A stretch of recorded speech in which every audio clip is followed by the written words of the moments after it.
Good evening and welcome everyone to this Friday's talk on harvesting hate, part 5 of a series of talks that seek to understand why impunity reigns. Before we start with today's discussion, however, I'd like to take a moment to briefly introduce to you what Reach Lawyer is. Simply put, we are a network of lawyers concerned about the rule of law in this country, constitutional morality, and the future of this country at large. We are a legal training and support initiative for civil rights movements, social activists, and individuals to empower them with legal knowledge. The core of our activity revolves around our work with the legal fraternity, but we also undertake various other initiatives to further legal awareness, social legal advocacy, and perhaps most significantly, we collaborate with various human rights groups and grassroots organizations across the country.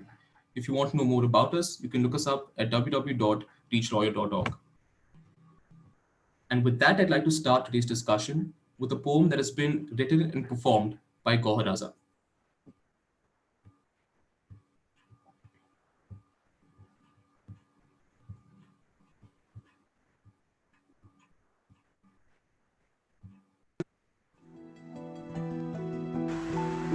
लहू में डूबे ये हाथ कब तक, कहेंगे खुद को धर्म का चालक, खुदाए बरतर का नाम लेवा, मनु के कदमों पे चलने वाला, ये मंदिरों से या मस्जिदों से या हर कलीसा से उठ के कब तक, तेरे ही नारे लगा लगा कर, तेरे घरों को गिरा गिरा कर, तेरे ही बंदों का कत्ल करके ये बस्तियों को जला जला कर करेंगे दावा तेरी मोहब्बत, तेरी हिनायत, तेरी रफाकत, तेरी मोहब्बत का सर उठाकर। लहू में डूबे ये हाथ कब तक, ये हाथ उठते हैं जब दुआ को मैं कांपता हूं कि अब के बिजली कहां गिरेगी। मैं तुझसे मुनकिर हुआ कि अब तो मेरी अकीदत, मेरे यकीन की हर एक सीमा गुजर चुकी है। मैं तुझसे मुनकिर हुआ कि अब तो मेरी अकीदत, मेरे यकीन की हर एक सीमा गुजर चुकी है कि सब्र ईमा की हद से बाहर हजारों मुनकिर खड़े हुए हैं। हजार दर्जा हैं उनसे बेहतर जो नाम लेवा हैं अब भी तेरे, ये बांटते हैं घने अंधेरे, वो जुल्मतों से उलझ रहे हैं, वो जुल्मतों से उलझ रहे हैं।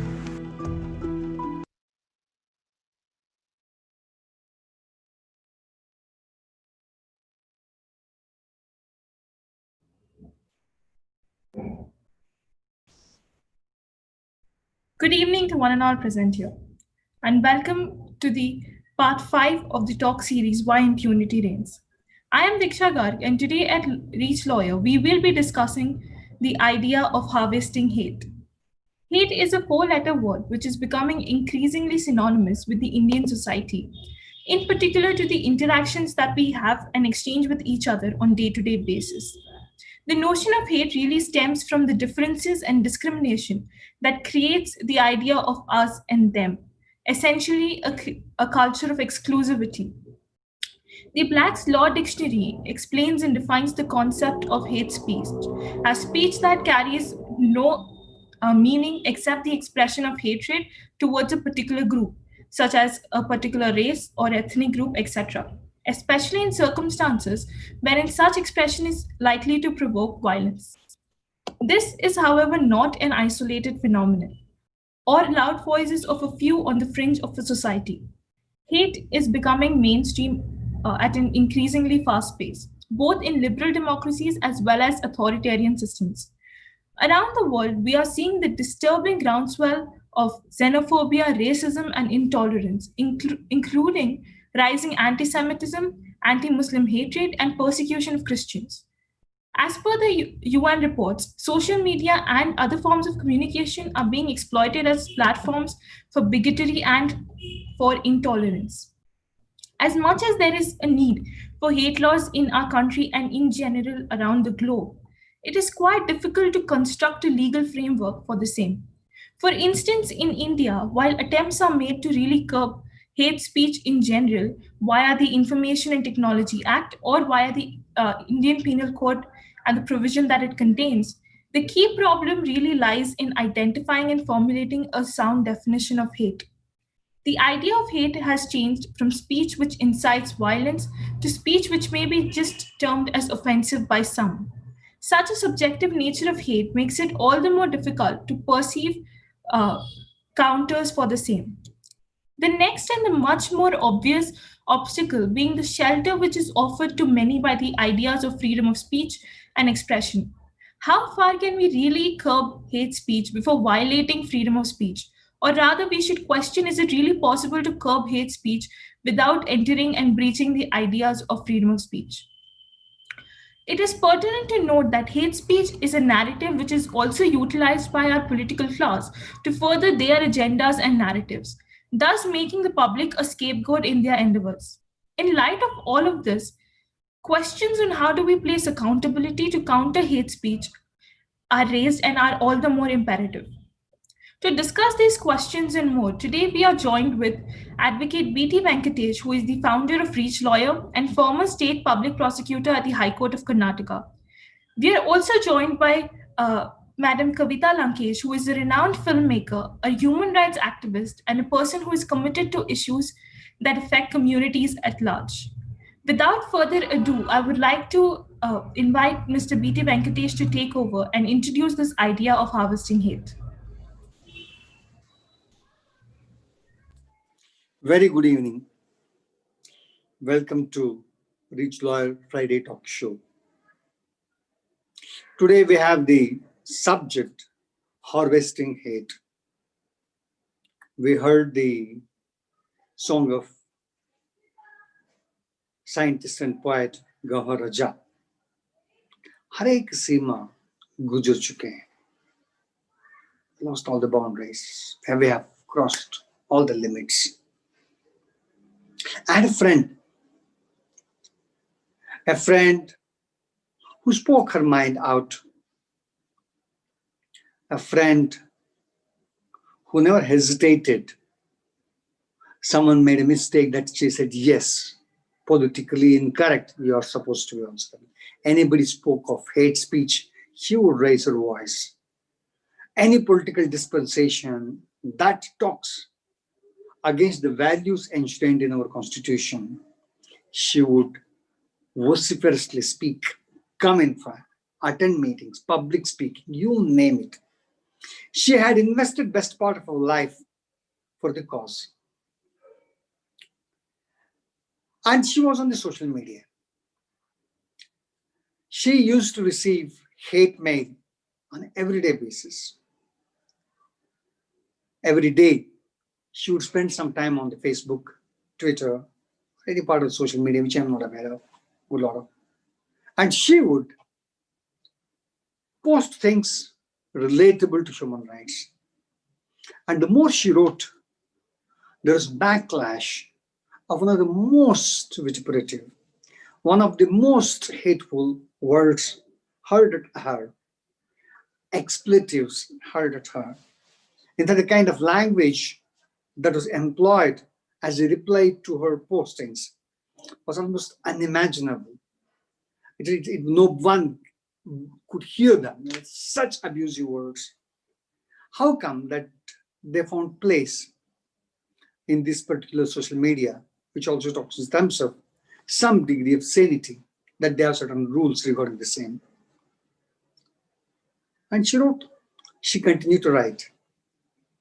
And I inquired her once, why do you respond to these characters? Why do you come onto this particular media? Why you write on here in this place? You have a magazine to run. You have space to express your views. She told me very loud and clear.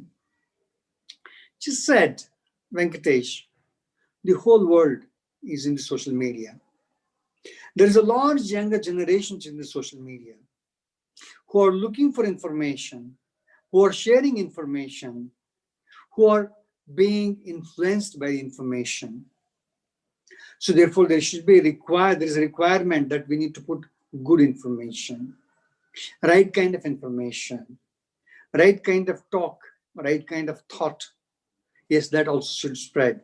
And I am writing that. I said, you are receiving so much of hate mail. She said, so be it. Let the people will read both of them and they'll judge. I think sanity would prevail. She was so adamant. And it's now 3 years.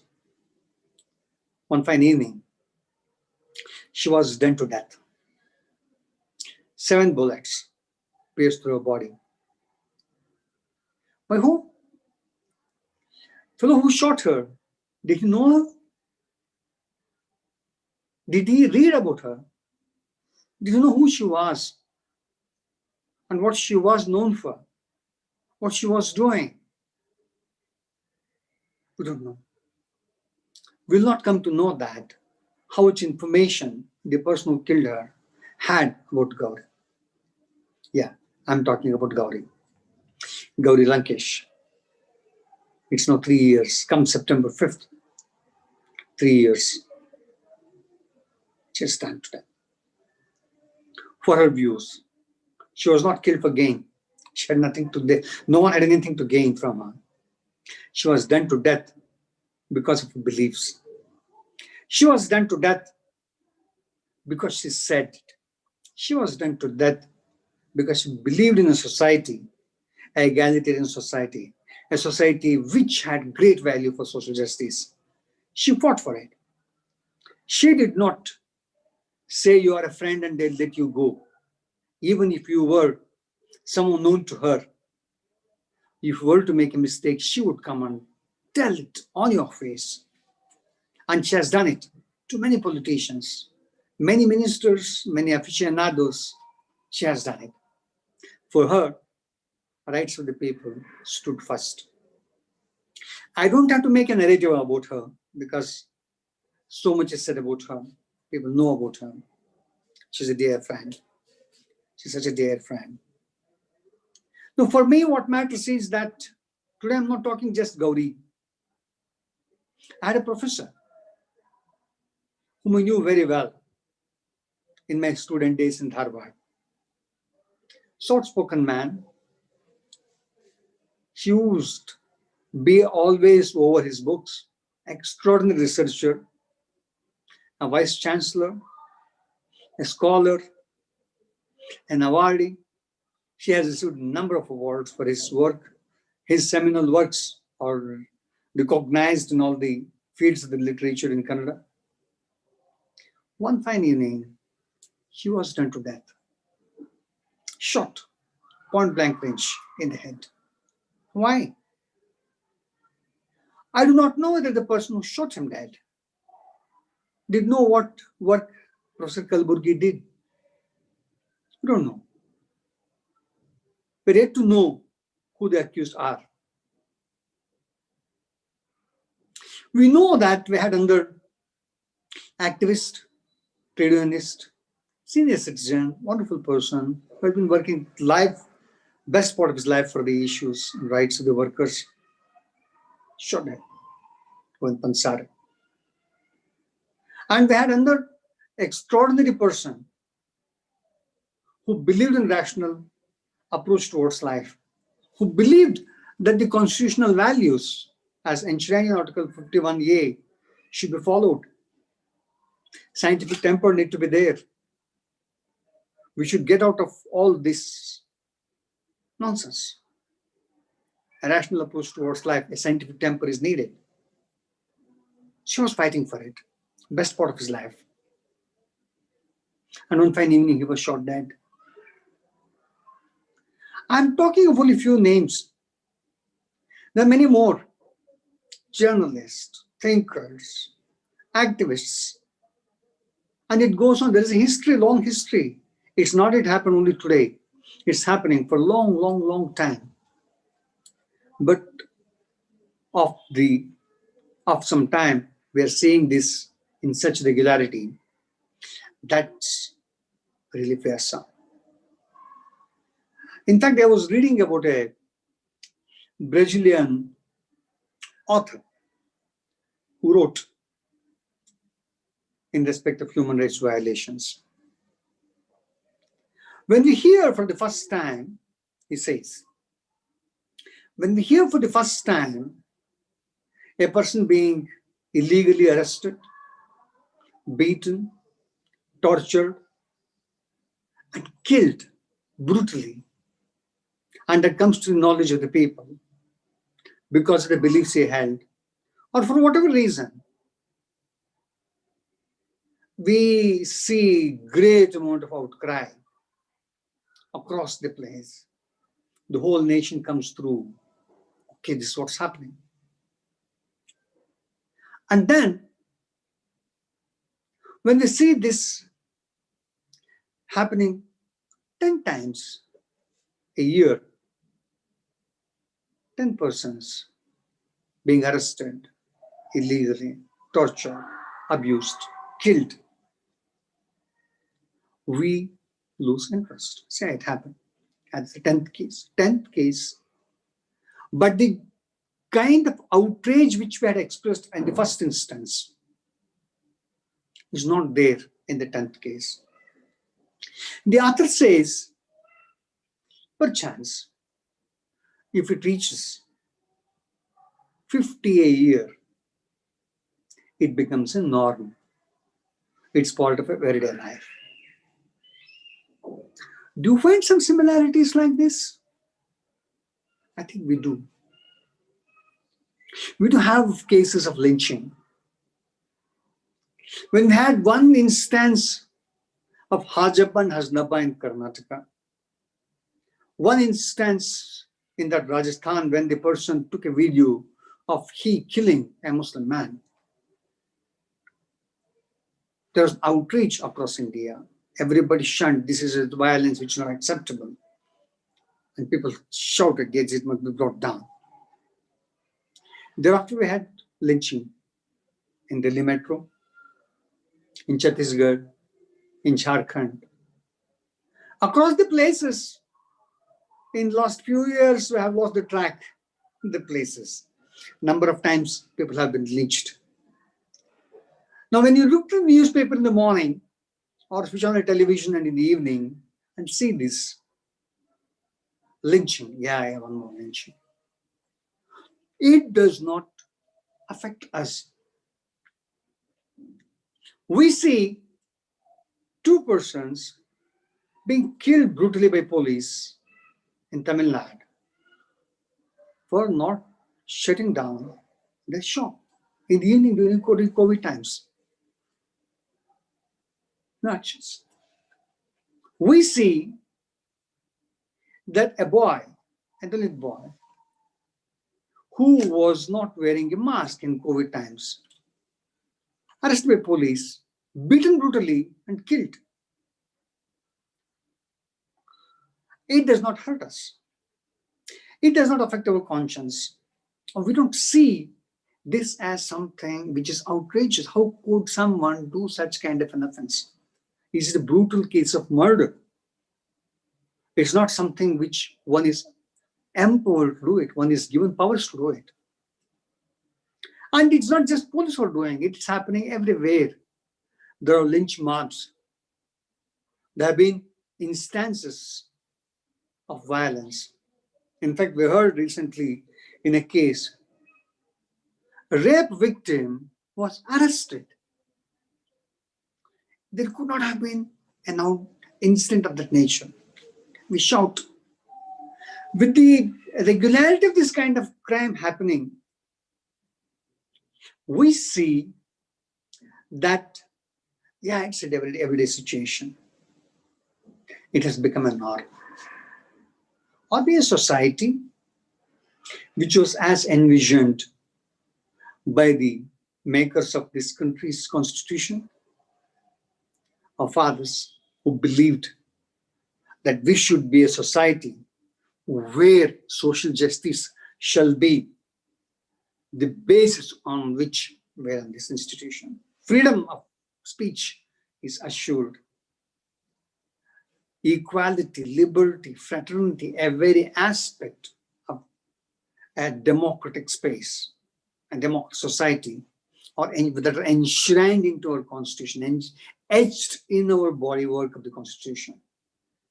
A secular state, a democratic state, a republic in real terms, a pride of being a citizen of India. We had all these things. When you look at all of them, what exactly is happening is something which we feel is the question which each one is asking. Great number of them are asking this question. Great number of them are looking at this particular issue. How is that happening in this country? Across the world, people are looking at the Indian. In fact, there have been criticisms, statements made across. Is it that bad? Is it that the kind of crimes, the kind of hate is getting to be a norm in this country? Or is it that we need to ask questions? Or is it that we should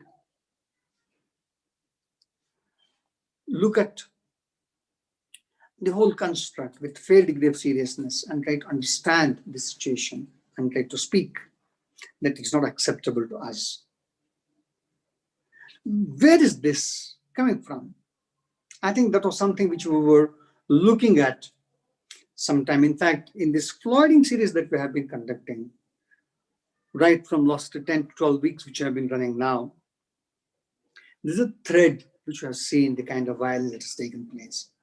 Over a period of time, the kind of normalization of the situation, normalization of crime, normalization of hate, normalization of a kind of thinking which really shocks any human being. So we have come across this. We have seen violence against all the sections of society, more particularly the most vulnerable sections of society. You see a Kambalapalli, you see a Kerlanji, you see a Lakhimpur Bathe, you see a Jairaj in Benix, you see a kind of cases which happen across the country, the kind of cases of rape that have happened, the kind of cases where people have been lynched.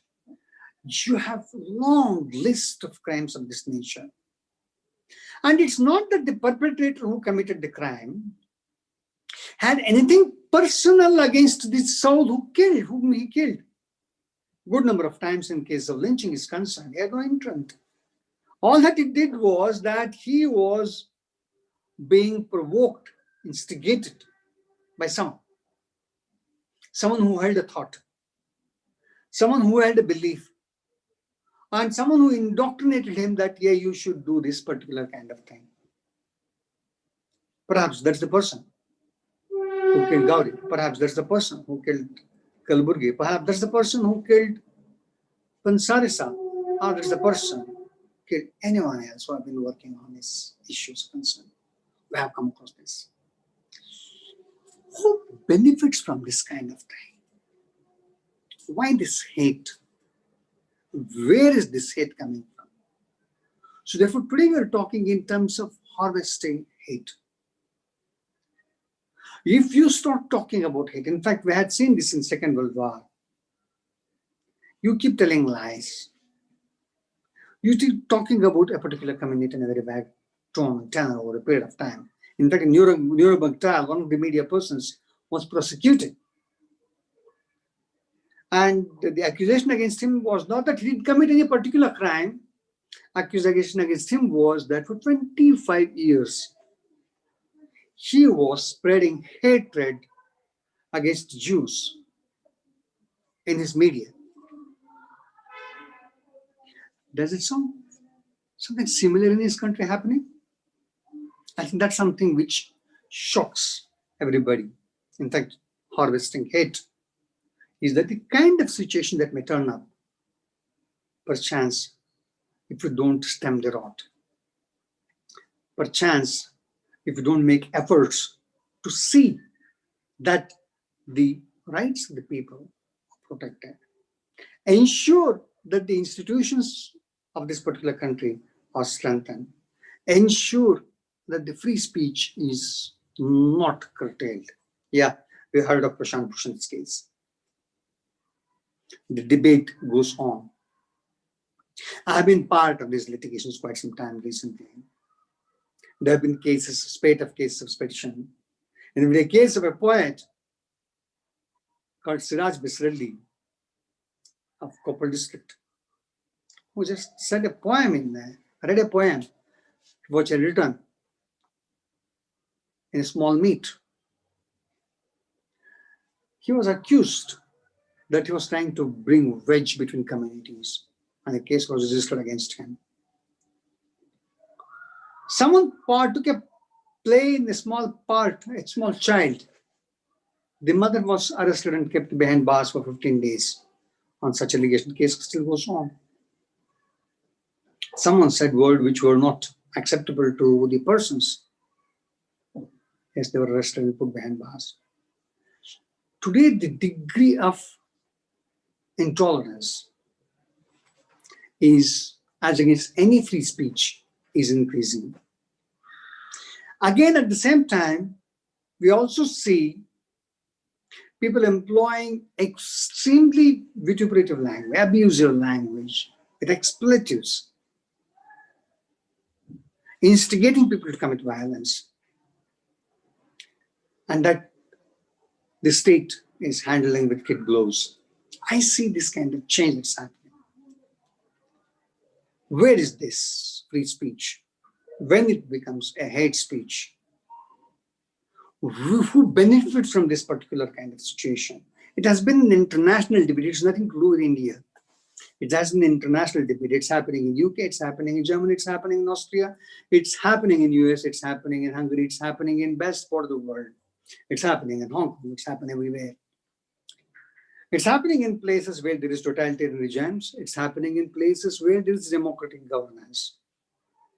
But it's happening. But there have been some instances, institutions where people are asking questions. I think that makes the systems function. There is a requirement, people need to talk. There is a requirement, we should discuss, debate these issues. There should be a necessity that this kind of discussion should take place. And that's one of the major reasons that we are doing this Floyding series, more particularly from the groups which are extremely underprivileged, like Dalits, women, any of them have been there. Transgender communities, sexual minorities, extremely marginalized, treated less than human. So this is something which is a thing which is affecting us every day. There is not a single day that goes in, maybe without reading in newspaper, some crime of this nature happening in some part of this country. Some crime of this nature, some part of the world. Mild somewhere, harsh somewhere, killing somewhere, brutal killing somewhere, false imprisonment somewhere, incarceration somewhere. Yes, it's happening. I think this system, this free speech being abused by some, this free speech being employed by some for good cause and not so good cause. Who's to decide how the state discerns, understands, presents a particular speech as a hate speech and a particular speech as not a hate speech? In fact, we have been having great amount of discussions, debates in this country. Supreme Court has been delivering judgment after judgment for decades on this particular subject, because right from the Constitution, the very first amendment was restriction, Article 19, Clause 2 to 6 were introduced. From then onwards, there is this question, free speech, how free it is, to what extent it's free, has always been a debate. There have been umpteen number of judgments in the Supreme Court which have come across, trying to define, trying to make word with how to understand this. They're still grappling with the way to understand this. I think it makes greater sense that we discuss and debate on this particular subject. Today, we have with us Kavita Lankesh. Kavita Lankesh, a renowned filmmaker who won National Award for her very first feature film, a well-known documentary filmmaker. She's won umpteen number of international awards. She is known for very sensitive portrayal of characters. She has made amazing movies For those people who have watched the movies in Kannada will understand that it's amazing the kind of subtlety she brings into her movies on the subject, on the human psyche, on behavior, on life and love, on life and difficulties. You look at Kavita Lankesh, she's one of the finest filmmakers that we have in this country. Today she is joining us. She also happens to be younger sister of Gauri Lankesh, my dear friend. She is going to delve this particular subject. She is going to bring in her views on this particular subject. We are going to have a discussion on how we go about a society where increasingly hate speech is becoming a norm. Welcome, God. Welcome, Kavita. Sorry, I can't always think in terms. Every time I talk, I can't shake off. Gauri. Every time I see it, it happens. Sorry. It's okay. I'll take that as a compliment, so it's okay. Always chase it. Last time we met also, you called me the same. And in fact, that's what's been, we have been, me and Gauri have become a bit like, even when she was around, we were like one person. So when we went out to some events, for instance, I went out to some function, they would call me the journalist, the activist, the filmmaker, everything rolled into one. And they would, when they met her, they would ask her, so when is your next movie, ma'am? And things like that. So we were like all the time mistaken for each other. And somehow, though I was not such an activist as such or journalist, I would write soft pieces and human interest stories. I would not, get politically involved much. But Gauri, I think after Gauri went, there's been a kind of a subtle change where I am called to many of these events. And of course, to honor Gauri, I've been going to these events. But this discussion is about social media and the hate it spreads. I would like to just share a small thing with when Gauri was around and how we would look at social media.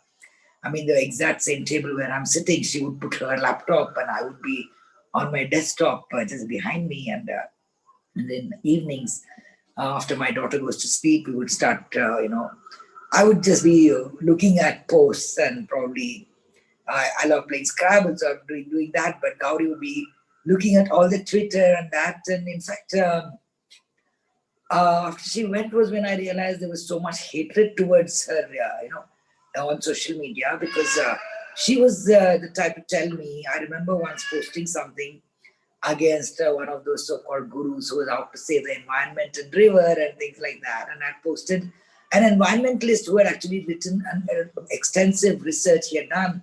And he had said how this is not the right way to do it. So I posted it about 1 hour just before I posted. After that, they started hate messages coming in about me, my family, my brother, everybody on that. And I started getting really livid. I'm not the type to sit quiet. And in fact, she told me, just don't look at the comments, keep quiet. I said, no, I can't keep quiet. I have to reply to them. Why are they attacking? I'm talking about something else, about environment. Why are they attacking my family personally? So she said, that's how they are, and just leave it, ignore it. And I thought she was doing that the same thing on her post. But apparently not. I mean, she was trying to talk to a lot of people, sometimes discuss, sometimes really, verbal fights on the internet and things like that. And that became quite dirty, which Venkatesh also briefed me much later and everything. So, but it's very scary in a way, the way this whole country has become, or the whole world, as you're rightly saying. Because everybody is an armchair activist, according to them, and everybody is supposed to know everything about under the sun. And very shallow, because as I see, it's such a fast generation. All of them are reading the headlines or news in one line, and nobody is going into in-depth story of what happened. And in fact, there was a joke illustration the other day saying that the newspaper has become half the size, and the reply was that because it's one-sided now. And I thought it was so true, because you're not getting, like when my father ran the newspaper, how it was. There were, of course, a lot of big bats, and people would file cases against him as well. But there was no fear factor there. I remember still once walking in Lal Bagh, me and my father, early morning, and one man came and said, how can you do this, sir? You're alone and with your daughter. He said, what can happen to me? And, that was the kind of we would never ever get scared of saying that something might happen. And when Gauri was assassinated, that came such like such a shocker and such a reality check. And after that, my daughter was 16 years old. She was 13 when Gauri was assassinated, and she was so scared of me to post anything political or repost anything. She would say, "No, don't do it." I would say the least I can do is support somebody whom I believe in, and I can retweet it, repost it. What's the problem? No, you can't do that, because. But slowly we've become all right over the last 3 years. But at the same time, there's been a self-censorship in terms of posting anything or talking about it openly, or if as brave as Venkatesh would talk about everything, and which he believes in causes. And my fight is probably to my films in certain extent, but also in terms of awareness, in terms of going as public speaking, I have been participating quite a bit.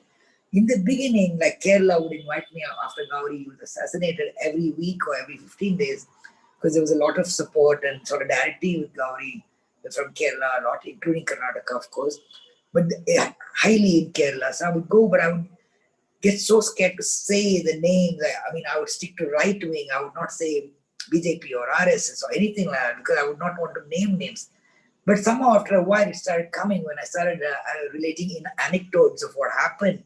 For instance, when Prakash Rai was attending a unity event here, after the event was over, the so-called right-wing people came and washed the whole thing with Gaumutra to sanctize, to purify the place. So I had to talk about this, and I had to name who did that. So, slowly you start being open about it. But as I say, my forte should stick to more films, and I would say my own about like the Dalit atrocity. I made a film called Kariya Kanbitta. In fact, at that time, people told me it's no longer there. Untouchability is no longer there. There's no atrocities to Dalits, which is ridiculous, because don't they read the paper? Don't they read the, every day there are instances. But some people try to believe that in the city and in the, urban this thing. I see next door some places where they put in a board only for Brahmins or only no meat eaters. This big board, which was not at all there when I was young and was growing up. These subtle signs of being blatant about your own polarization, I would say, polarize some of the community, saying, no, you can't come into our area, you can't come into our house, you can't rent it out. See, it's been happening gradually and slowly, and it's right now in our face, and we still don't think we still don't think. I've asked many people after Gauri's when the investigation, they ask me, and I say what exactly happened. There's a particular speech she had made, and that's why she was targeted, mainly because of the speech. As Venkatesh rightly said, that guy who shot her, Parashunam, didn't know who she was, didn't know she was a journalist, and nothing. And till today, their parents believe that he's a very pious and nice man. This is the kind of thing. What is pious? What is religion? I've seen people on tweets the other day, one guy openly comes and says, if you're talking about any minority and supporting them and you're insulting our religion, don't go to the police station. Just take law into your own hands and kill them on the spot. This is the kind of thing they're openly tweeting about. And I'm wondering, including, ministers and people like that, everybody who's been doing it in terms of election, and during election, openly there's been speaking. If you want Hindu Rashtra, vote for me. You kill the Muslim. It's happened in CAA, it's happened in Tabligh, it's happened everywhere. The whole Corona was another dividing factor. And you would start saying, the whole media level, social media, which is ironical. When it came in, it was supposed to be friends. It was such an innocent, nice thing. You could reach out to some college friend who was far away.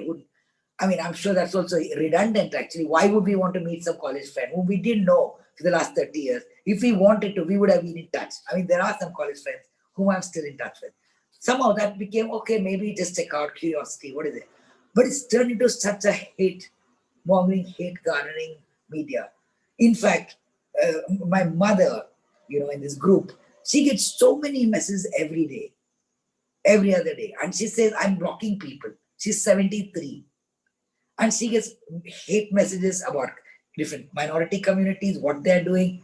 From Corona, when Tabligh happened also that time, there's so many fake messages, fake viral videos which are running around. So it's like that. If a 73-year-old woman is not spared or a 13-year-old girl is not spared, where are we? What are we going to do? How are we going to take this? How it bothers me a lot. Sometimes you feel best is not to be on any social media, but somehow it's important. Maybe now at 2-bit, whatever I can say, I'll try and say it. But at the same time, sometimes I've refused to Twitter. I've refused to see the number of replies because it bothers me. Because some of you are all on social media in the night most times. So it upsets me so much to see the reply. I refuse to see the replies now. I just post what I believe in, and I leave it at that. This is the way we are trying to escape. But it's been rampant, I think, this whole thing. I mean, including today, I saw something else about Zuckerberg, how is selling out to the government. So we thought media was sold out till now. You know that television media, regional and national, how they have been continuously targeting communities, and how it's ingrained in every middle class, upper class people around me. When I go for a walk, I'm not spared this. The first thing they say, yeah, Corona has come from China, and then it comes from minority Muslims. This is what they did. So I have to explain it's not that. And it's like, it's you get tired, including my sister's death. How many people said, no, why should she be against Hindu Rashtra? What is wrong with that? So it's become very tedious to explain secularism to them. Be patient, and because then they've got this like a horse, and they want to go along with just that to achieve that in the end of it all. So it's a very scary situation. And as Venkatesh said about the Chennai police custodial death and lynchings I've been seeing, it's very, very disturbing the way we are.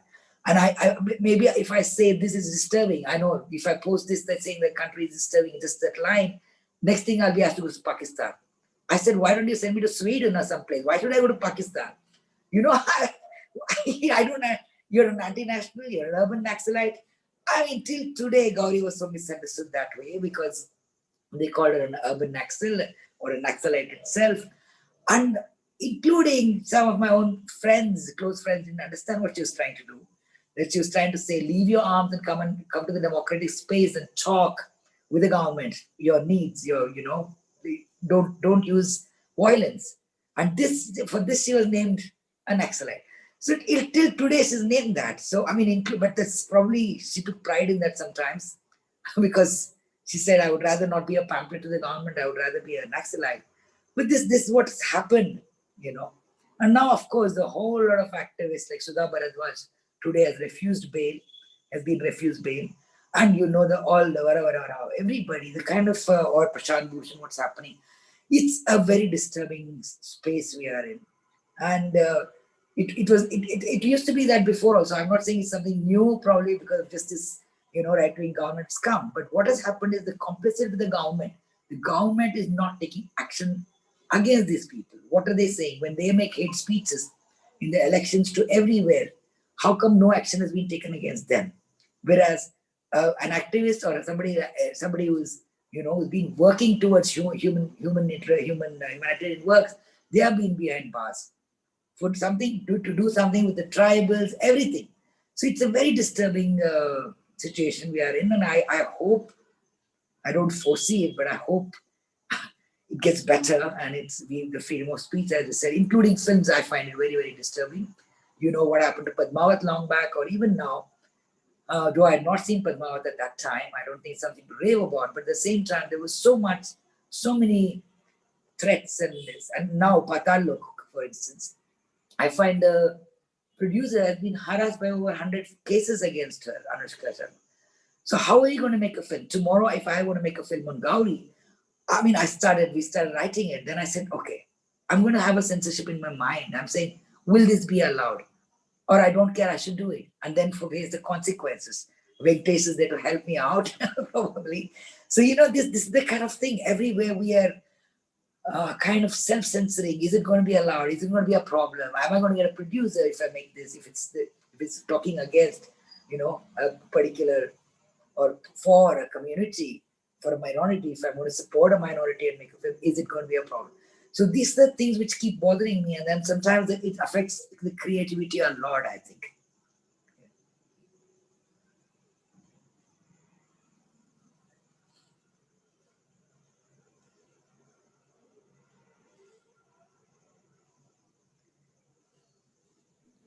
Diksha, I can think you we hear me? can take some questions, Kavita. There are some very interesting students who have come today who are also part of this Reach Lawyer program, which I've been doing.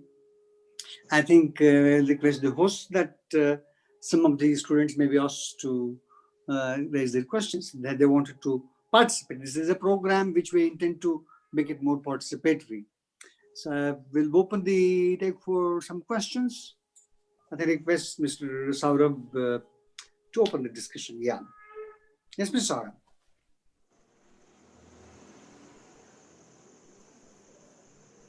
Hello, ma'am. First of all, thank you so much for giving us your time and Thanks. actually essentially touched upon all the concerns that we've had.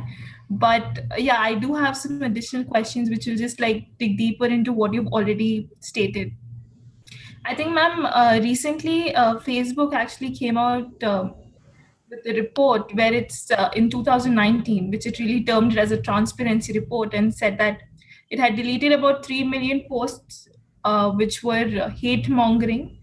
And YouTube also, which has access and free access and basically allows people to share anything and everything under the sun, had to delete about 25,000 videos in a month because of the amount of hate that it had, the videos possessed.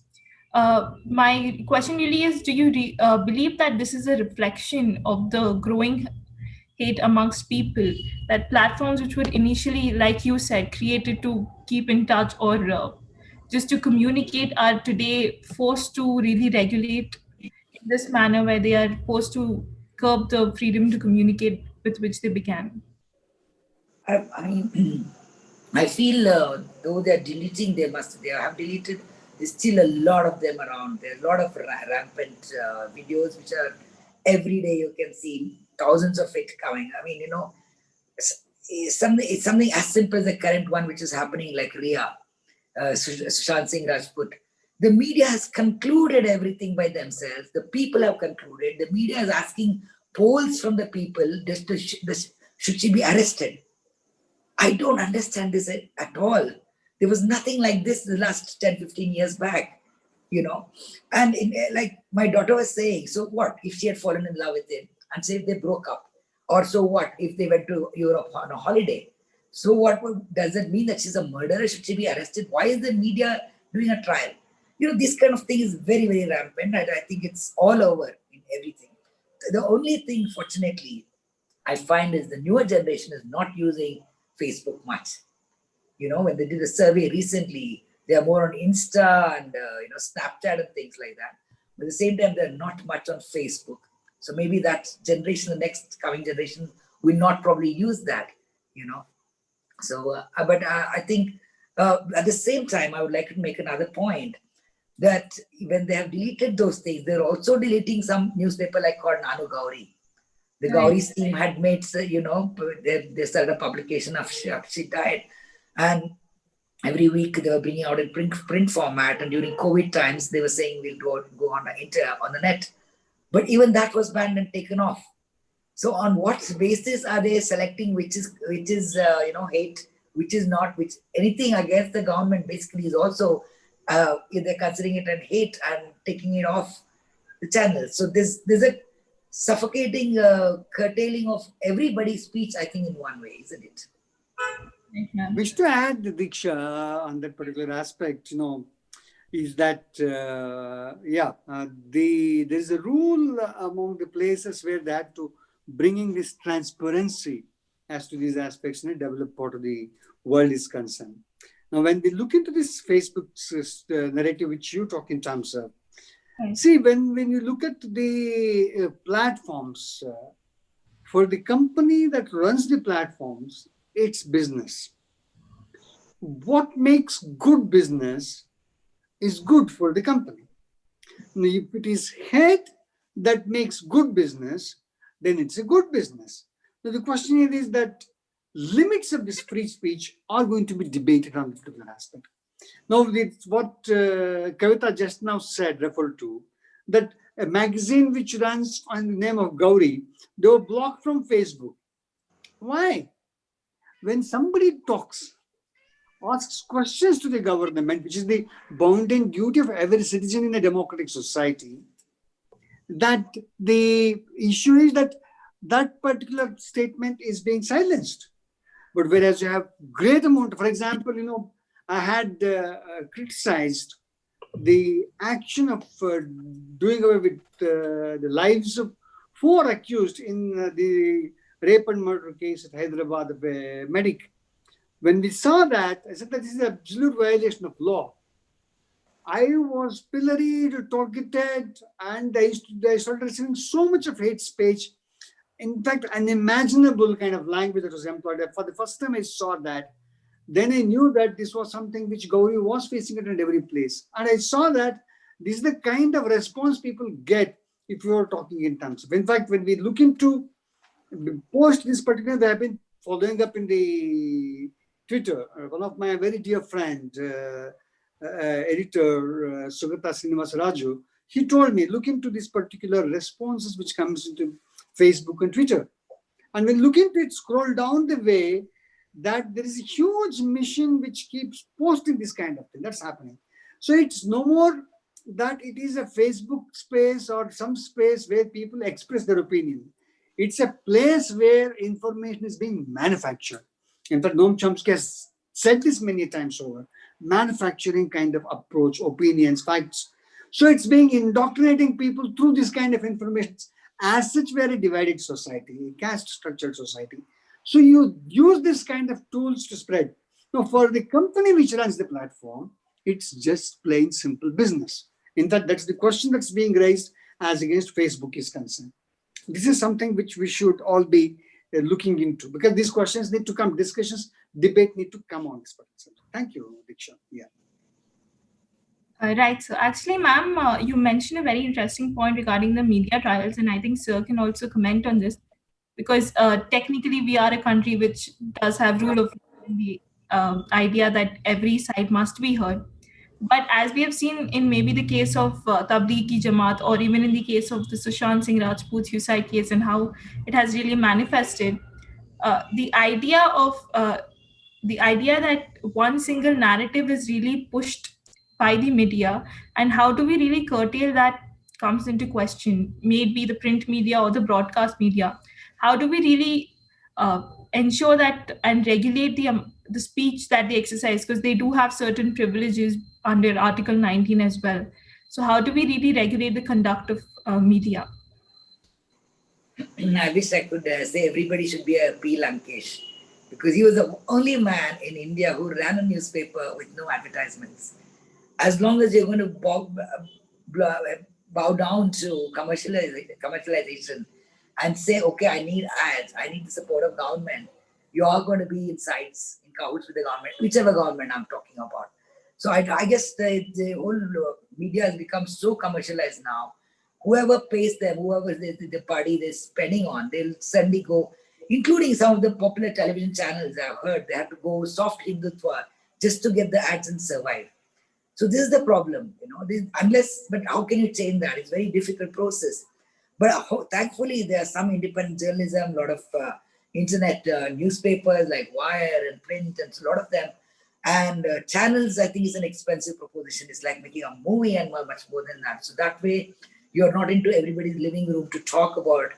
I mean, I've been seeing this Kannada, not just forget the political, just the corona itself.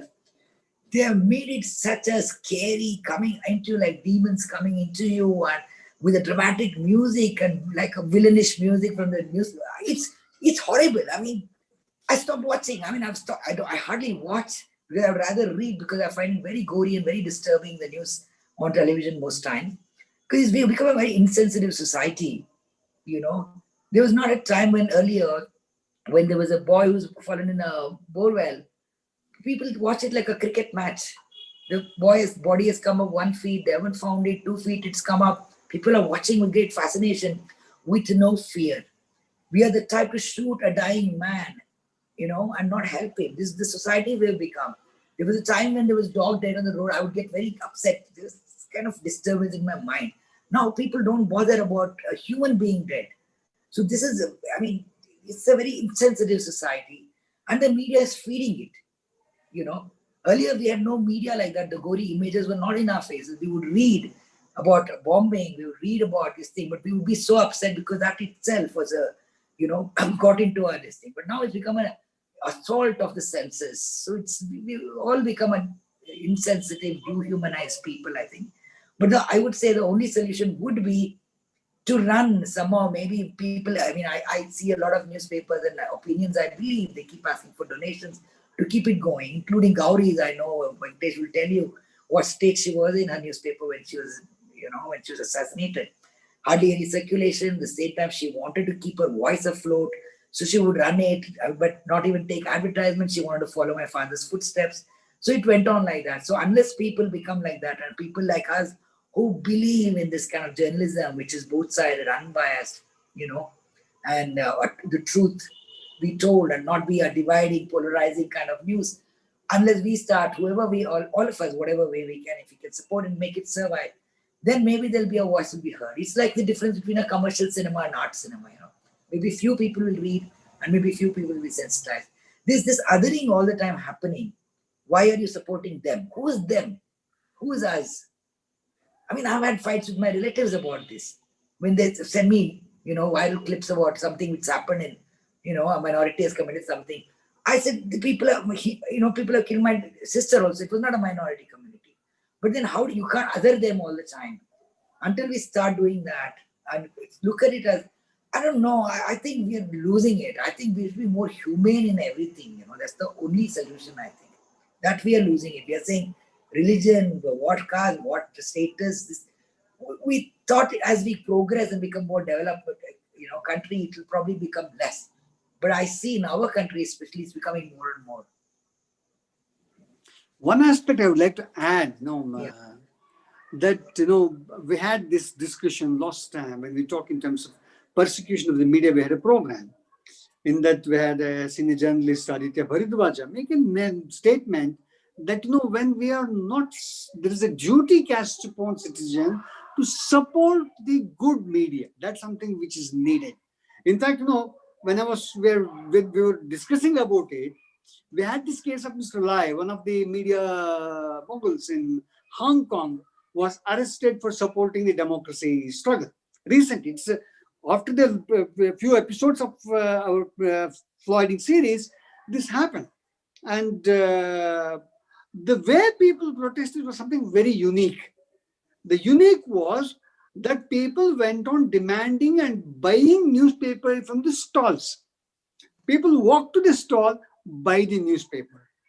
People walk to the stalls, ask for that paper, only that particular paper. It's a struggle which they did. And when they started looking into that kind of supporting the media, so the government is in this area. How can they stop? Because you can't stop the newspaper, and newspaper is selling. And some of the well-to-do democracy activists, they started buying shares of the company at a premium price. In fact, they have been buying at a premium rate. So when the company was finding itself difficult because of this kind of situation, people are propping up the company by buying shares at a premium price, ensuring that the company sustains its activity. People are buying the newspaper who used to not buy the paper. Today, it's a movement to buy the newspaper because that makes a demonstration. In fact, because of the COVID, people are unable to gather and do the kind of strike that's the possible. Now they are using the media. Buying a newspaper can also be a form of protest against the democracy. We can see that kind of thing which is happening, right, unfolding in front of us. I think that's something which need to be looked into. In fact, today, what you said was, I just struck me on a particular thing. What we see is, who is harvesting hate? So we look into the various constructs. We are looking at political dispensations looking to perpetuate themselves or harvesting hate. The businesses which can profit from this kind of instability or kind of situation are totalitarian structures. They are harvesting hate. The media which looks at a comfort zone and the kind of pockets, deep pockets of the rich and wealthy, they are harvesting hate. If we were to look into the Indian media, In fact, there have been great number of studies that have come up on report that most of the Indian television media is owned by the corporate.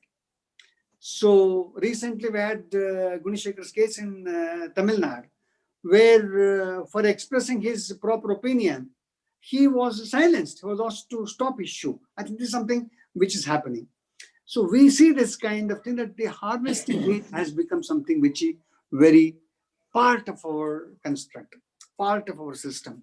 I think there is a need, and as Kavita very rightly said, why the size of the newspaper has come down, because it is giving the news of the one side. It's not giving the news of the other side. Because when the other side is not there, the pages of the newspaper has become very slim. That's what is happening. I think there used to be a column in Times of India, for and against. There would be, that column do not exist. It was the one like an editorial for and against, speaking about an issue. Now there's no such thing existing. One simple column that doesn't exist anymore. But as Venkatesh was saying, people bought it. But here I remember Gauri's paper, if they sold it in Mangalore, the shop was almost threatened to be burnt down. So he refused to keep Gauri's paper in the stall. So she had umpteen number of problems. This is how do you then, where are the sensible people who will come out and support? And why are we unable to reach them in this mad chaos, biased hate mongers? Where do you stand? How do we reach them? How do we reach the sensible people? Because we are drowned in this big sea of hatred, I think.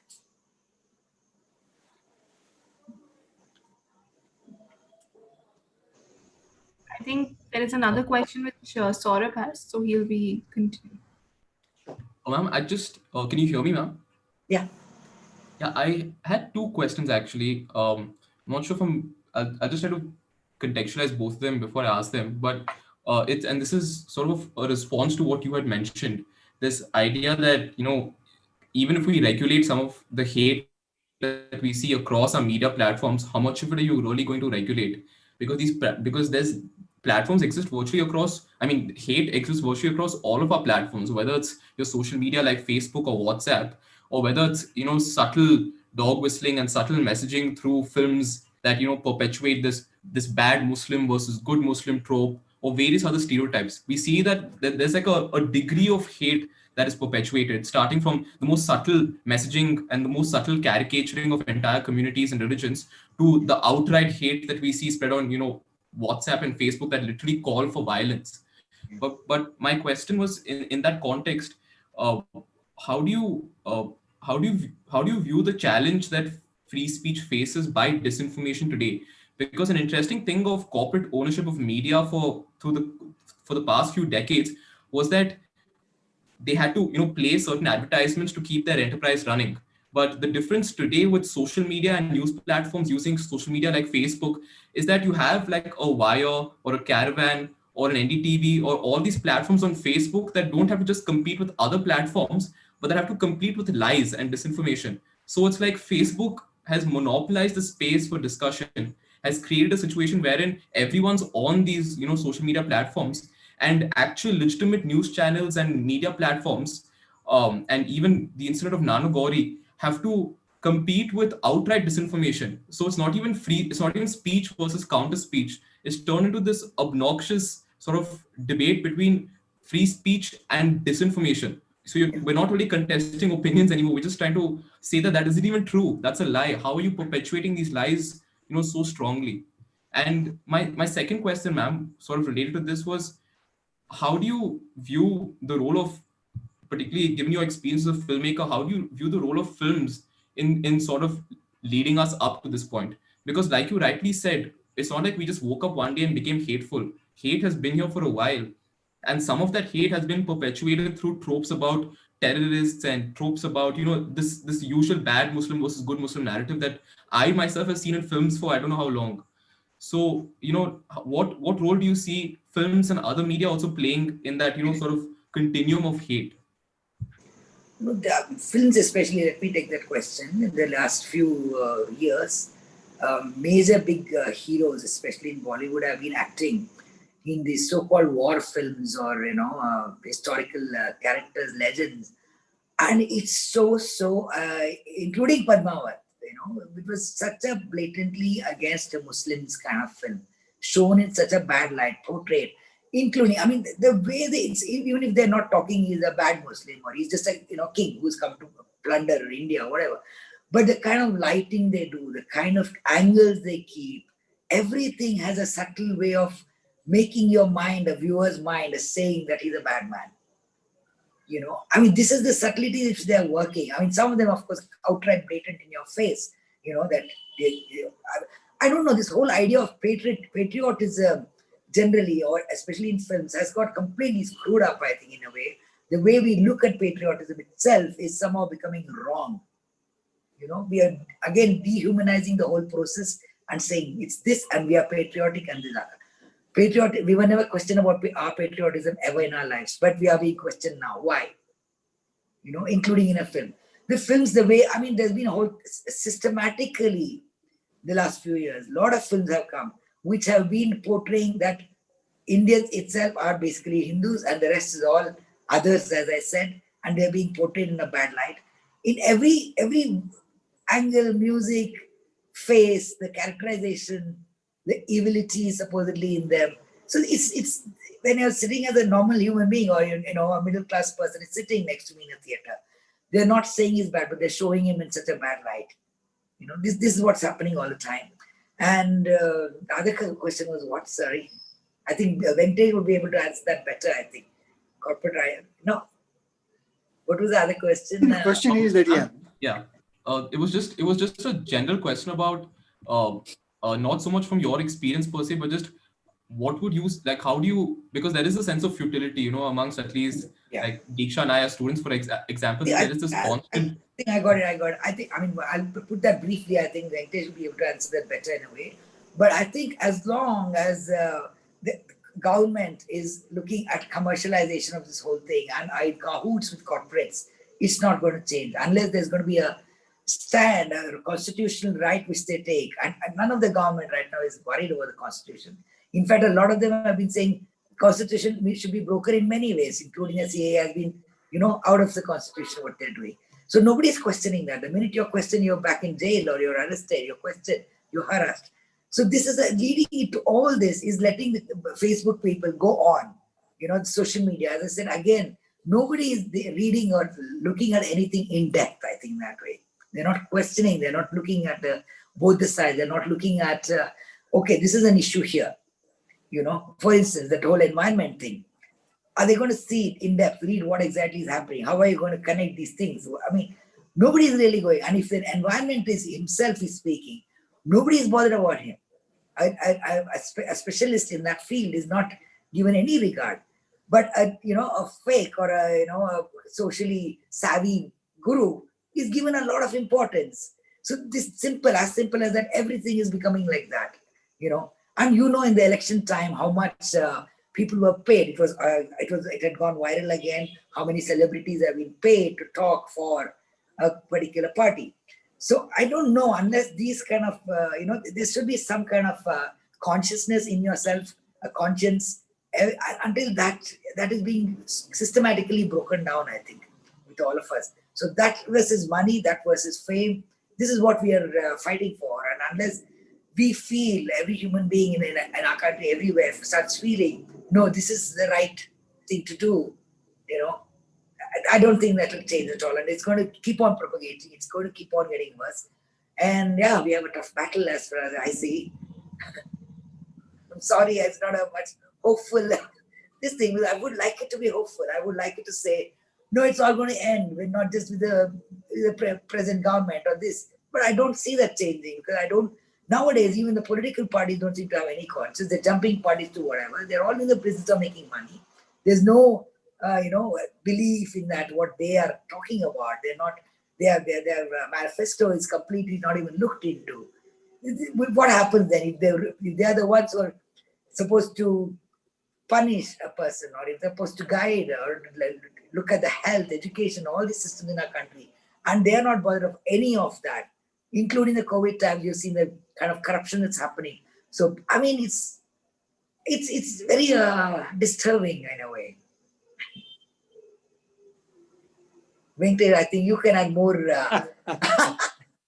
No, I have a great hope. One thing, that's nice. I always believe in it because, I see a change, In fact, when I see the younger generation today, whether it's in anti-CAA protests or whether it is using various platforms and all that, I've been interacting with younger generation for a couple of years now. Very opinion which I see, they're strong, they're more knowledgeable, they're looking for more information, they have opinions to express. In fact, it is something which is heartening to see that today we have a country which has a large younger generation. In fact, last 3 decades, despite all the accusations we make against the development that has taken place in this country, last 3 decades has produced a huge generation of young literate Indian. And a wonderful generation of literate Indian, younger Indian, who is free, who is thinking, and who has questions. That's something which is very interesting to see. I come across many of the younger generation. I see them here. Many times they ask various questions, and they are informed, better informed, and they have better opinions. And you look into the kind of writing they do, the kind of debates that they participate, the kind of questions they ask, it's much different in compared to the earlier times. So I see that kind of thing. I see a great hope in it. There is no two opinion about it. I'm amazing time for us to see. And we see this kind of thing happening in this country. No, they are going to be the persons. The question here is that I was listening to Kanhaiya Kumar in a small meeting which was organized, where Gauri was also present. It was a meeting for all the social activists in Bangalore, run in a hall, where he said that people are not getting connected. It's not that you are not, people, younger generation is not connected. We are connected. You are not connected to us. You are not willing to listen to us. You don't understand our language. You are not willing to talk in our language. You are not willing to talk in the times we are living in. So this is the failure of your generation.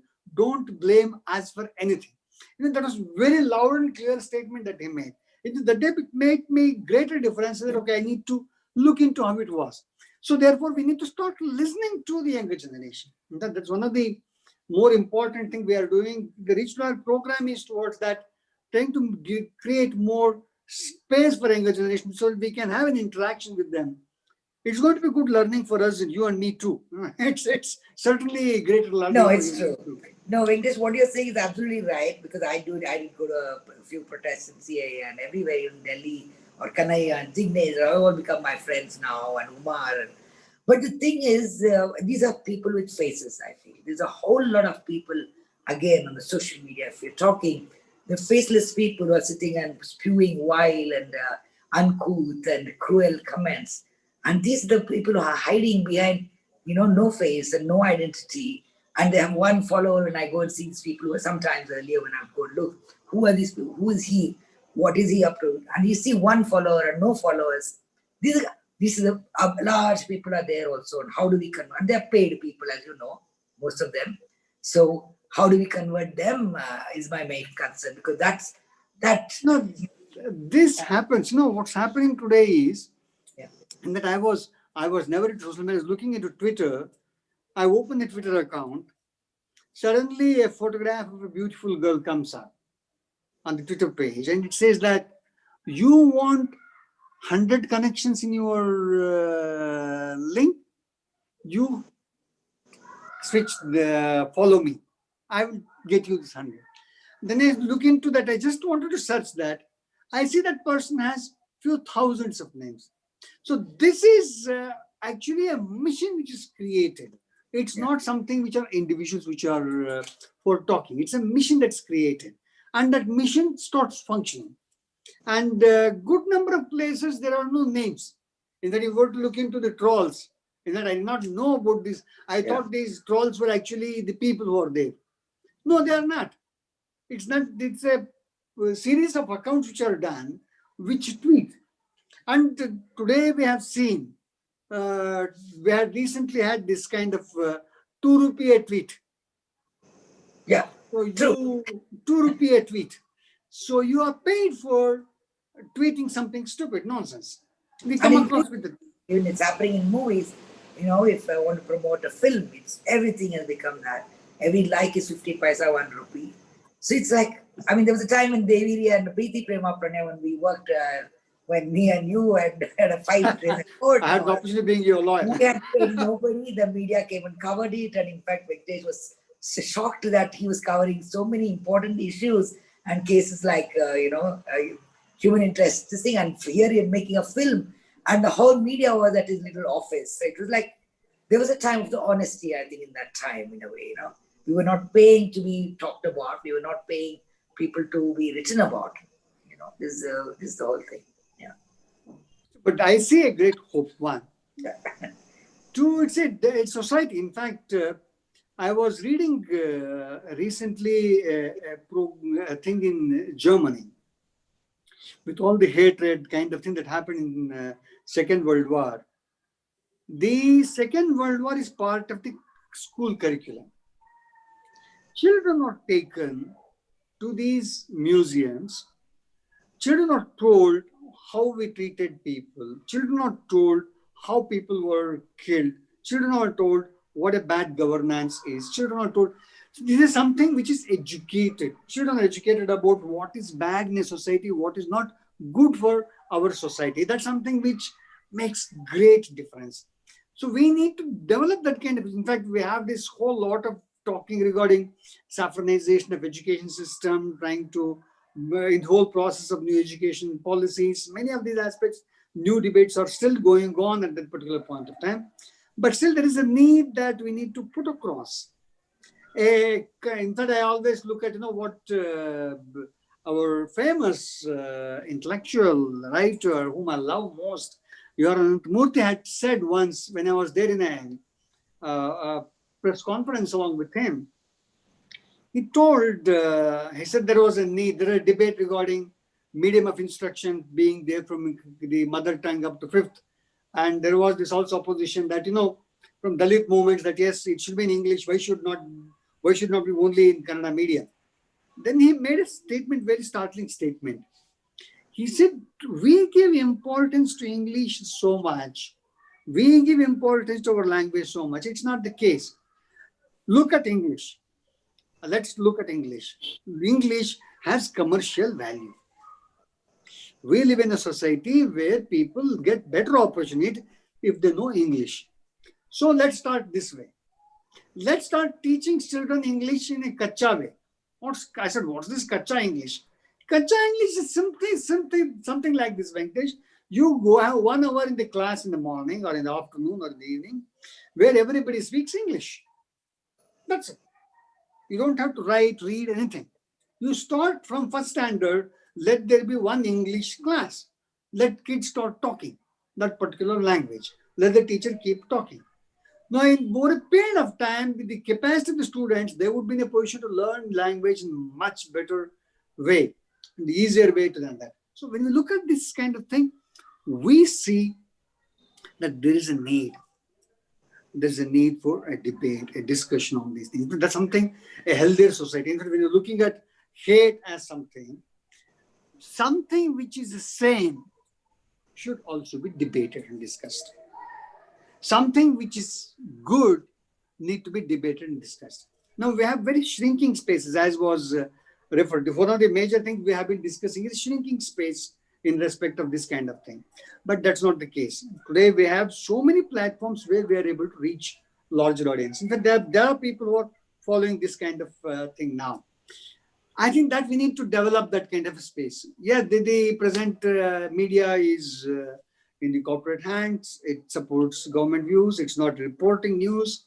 There's no news that's coming up. In fact, when the people are dying of floods across the country, we are talking of suicide and Ria in the news. That's taking so much of space than anything else. So the space which is given to the news which is of the country is something which is being presented in a very bad way. That's something which is the case.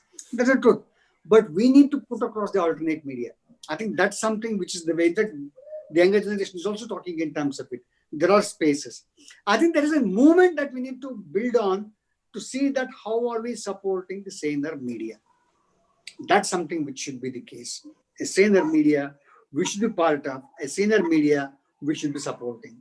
When you talk in terms of hate speech, yeah, good speech also needs space. I think we should create that kind of space. That's what I believe in, is the way. Yes, Diksha. Thank you, sir, and thank you, ma'am. I feel really awful to stop this discussion because it's really very interesting. Unfortunately, we are very, I think we've crossed the time by a huge margin.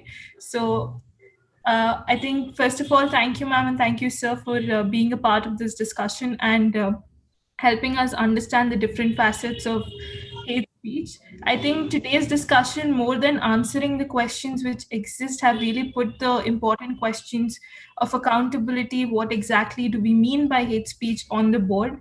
It is very, as we started in the discussion, it is very necessary to really define what is hate speech before going to the laws or the legislative system to look for ways to curb it.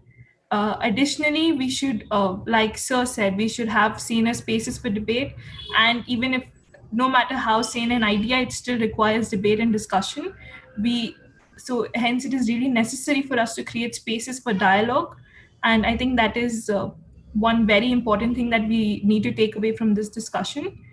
Additionally, I would like to end this discussion by stating that addressing hate speech does not always mean limiting or prohibiting a freedom of speech. It just means keeping speech or hatred from escalating into something more dangerous, particularly incitement to hostility, discrimination, and violence, which is not just a violation of international norms, but also the constitution that we hold sacred. And as many instances have pointed out, in many cases, the price of an sane opinion has been life itself, which should not be a case in democracy.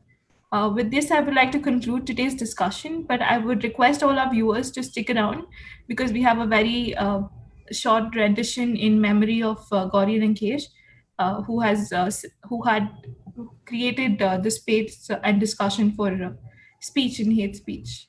So, thank you. Thank you so much. Thank you, Kavita.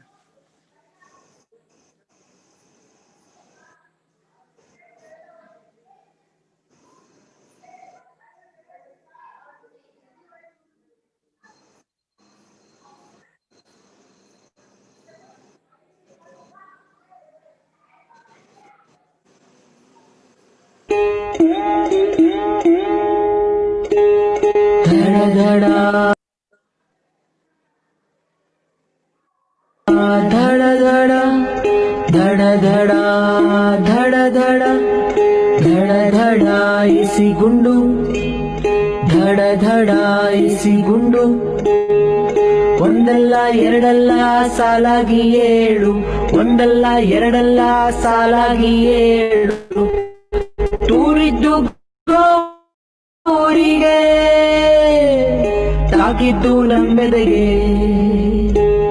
ತೂರಿದ್ದು ಗೌರಿಗೆ ತಾಕಿದ್ದು ನಮ್ಮೆದೆಗೆ ಧಡಾಯಿಸಿ ಗುಂಡು ಧಡಾಯಿಸಿ ಗುಂಡು ಹರಿವ ರಕ್ತದ ಕೊಡಿ ನಿಲ್ಲಲೊಲ್ಲದು ನೋಡಿ ಹರಿವ ರಕ್ತದ ಕೊಡಿ ನಿಲ್ಲಲೊಲ್ಲದು ನೋಡಿ ಹೆಪ್ಪುಗಟ್ಟಿದ ನೋವು ನೀಗಲೊಲ್ಲದು ನೋಡಿ.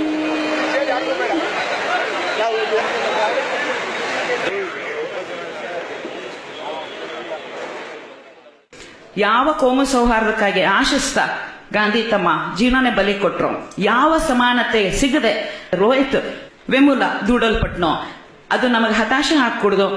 ಭಾರತನ ಒಂದು ಸೌಹಾರ್ದ ಮತ್ತು ಸಮಾನತೆ ದೇಶ ಕಟ್ಟೋದಕ್ಕೆ ನಾವೆಲ್ಲರೂ ಪಣ ತೊಡೋಣ ಅಂತ ಹೇಳ್ತೀನಿ. ಹೆಪ್ಪುಗಟ್ಟಿದ ನೋವು ನೀಗಲೊಲ್ಲದು ನೋಡಿ ಹೆಪ್ಪುಗಟ್ಟಿದ ನೋವು ನೀಗಲೊಲ್ಲದು ನೋಡಿ ಏನಾಯಿತು ಏನಾಯ್ತು ಯಾಕಾಯ್ತು ಹೇಗಾಯ್ತು ಕೇಳದಿರಿ, ಉಸಿರು ನಿಲ್ಲುವ ಮುನ್ನ ಮಾತಾಡಿರಿ ಮಾತಾಡಿರಿ. ಧಡ ಧಡ ಧಡ ಧಡ ಧಡ ಧಡ ಧಡ ಧಡ. ಪ್ರೀತಿ ಬಿತ್ತಲು ಬಂದ ಎಲ್ಲರನ್ನೂ ಕೊಲ್ಲುವರು, ಪ್ರೀತಿ ಬಿತ್ತಲು ಬಂದ ಎಲ್ಲರನ್ನೂ ಕೊಲ್ಲುವರು. ದ್ವೇಷ ಬಿತ್ತಲು ಇವರು ಮುಂದಾದರು, ದ್ವೇಷ ಬಿತ್ತಲು ಇವರು ಮುಂದಾದರು.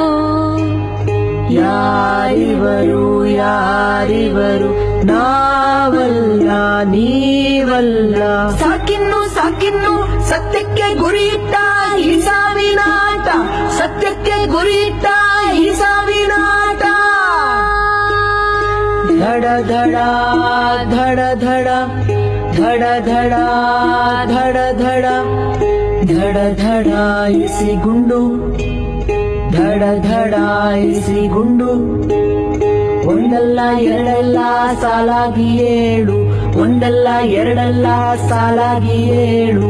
ಸಪ್ತ ಸ್ವರಗಳ ಹಾಗೆ ಎದೆ ಸೀಳಿ ನೋವ ಹೊತ್ತು, ಸಪ್ತ ಸ್ವರಗಳ ಹಾಗೆ ಎದೆ ಸೀಳಿ ನೋವ ಹೊತ್ತು ಹಾಡಾಯ್ತು ಈ ಹೊತ್ತು, ಹಾಡಾಯ್ತು ಈ ಹೊತ್ತು. ಹೊತ್ತು ನೋವಾಯದೆಯೊಳಗೆ, ಹೊತ್ತು ನೋವಾಯದೆಯೊಳಗೆ ಬನ್ನಿ ಪ್ರೀತಿ ತನ್ನಿ ಬನ್ನಿ, ಪ್ರೀತಿ ತನ್ನಿ ಬನ್ನಿ, ಪ್ರೀತಿ ತನ್ನಿ.